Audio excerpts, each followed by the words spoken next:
Tas ir saule paneļu parks, tas ir otrais parks. Viens parks mums ir 70 kW uz jumtu stāv. Šito saule paneļu parku mēs šogad būvējam, tur ir 120 kW. Un elektrību prioritāri iet saimniecībā un pārpalikums pārdodam. Tas, ka saimniecība ļoti liels elektrību patēriņš ar fermam, ar gaisa pastrādu cehu.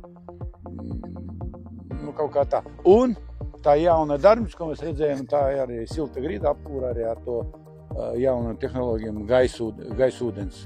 Silta grīda un tur ērti cilvēkiem dzīvot strādāt. Kurina ar elektrību, silda, visu, ko saražo, to izmanto, lai uzsildītu to ūdeni, kas tālāk silda vispārējo ēku. Es zinu, ka pa elektrību mēs maksājam kaut ko vidējā 500-600 tūkstoši mēnesi. Jā. Ja mēs ņemam graudu laika, kaltu laiku, tad ir vēl vairāk, bet ja vidēji tā paņem, diezgan daudz. Un šis elektrību diezgan daudz mēs paņemam nost.